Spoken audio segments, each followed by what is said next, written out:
Bonjour tout le monde, donc dans cette vidéo on va essayer de surmonter une difficulté qui est celle de déterminer l'équation d'une fonction affine. Donc je vous rappelle que dans une précédente vidéo sur les fonctions affines, une fonction affine c'est du type f de x égale ax plus b, que si je ne connais pas l'équation mais je connais deux points, pour déterminer cette équation, je dois déterminer le coefficient directeur de la formule, f de x2 moins f de x1 sur x2 moins x1. On calcule. Ensuite, une fois que j'ai ça, je dois réutiliser cette équation, la transformer et déterminer l'ordonnée à l'origine, en remplaçant les lettres par des valeurs que j'ai calculées ou les coordonnées d'un point. C'est un peu compliqué. Pour certains, c'est difficile.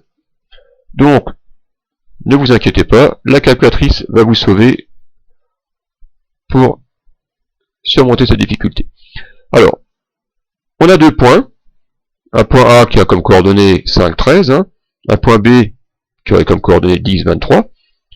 Je vais rentrer ces coordonnées dans la calculatrice. Pour cela, je vais passer dans le mode Stat, Édition. Voilà, là je l'ai déjà fait. Donc vous entrez dans la première colonne les abscisses, dans la deuxième colonne les ordonnées.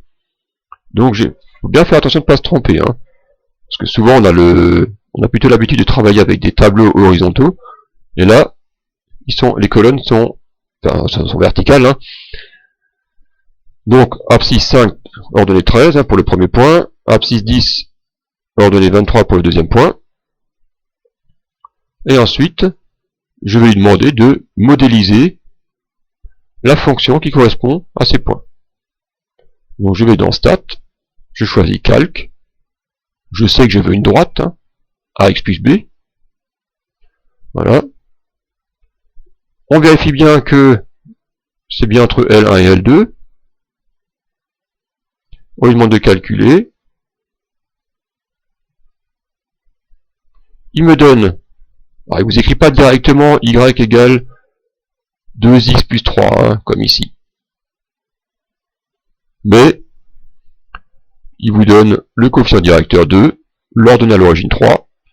Alors ça, on verra plus tard, c'est ce qu'on appelle un coefficient de corrélation. Ça nous permet de savoir si la fonction modélise bien la courbe qu'on attendait avec un certain pourcentage. Donc là, c'est un pourcentage de 1, ça veut dire 100%. Donc ça, pour l'instant, ça ne nous intéresse pas, mais en tout cas, vous voyez qu'en deux clics, vous avez l'ordonnée à l'origine 3, le coefficient directeur 2, et donc l'équation y égale 2x plus 3. Si maintenant, vous voulez la visualiser sur un graphique, il y a quelques étapes supplémentaires. Je peux très bien taper graphique. Là, je ne vois rien. Pourquoi je ne vois rien? Alors, deux solutions. La première, c'est, deux hypothèses. La première, c'est, bien sûr, on voit que f de 5 égale 13. Mon graphique ne va que jusqu'à 10. Donc, je ne peux pas voir le point puisqu'il se situe là-haut. Donc, déjà, je dois changer la fenêtre.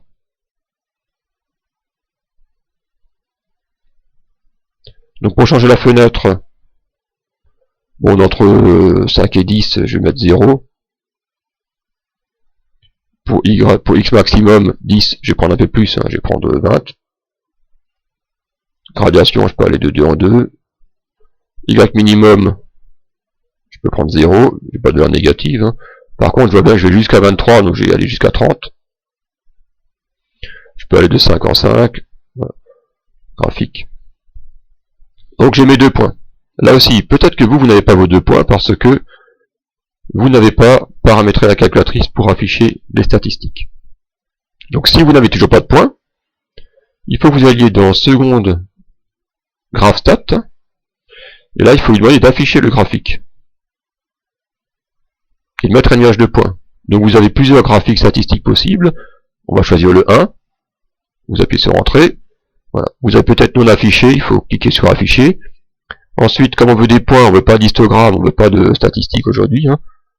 On veut des points, donc il faut choisir nuage de points.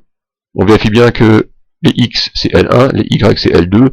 Puis après vous pouvez choisir le type de point, un petit carré, un petit... tiens, je vais changer. Je vais mettre une petite croix.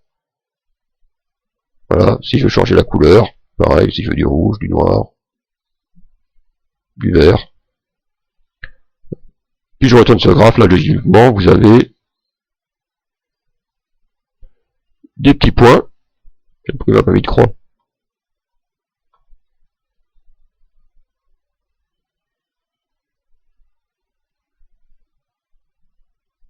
Je voulais une petite croix, moi. Voilà. Voilà, des petites croix, ou des petits carrés, ou autre chose. Donc j'ai mes points. Si maintenant je veux encore qu'il me trace à droite, donc je refais la manipulation tout à l'heure, hein, stat, calque. C'est intéressant de s'habituer à ce genre de choses parce que dans les prochaines années on va utiliser ça. Régression linéaire.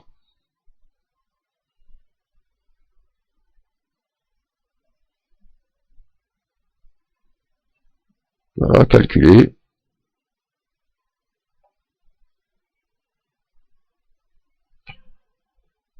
On retrouve bien la fonction, après j'ai juste à la tracer, à la reporter dans... Ici on verra un raccourci plus tard.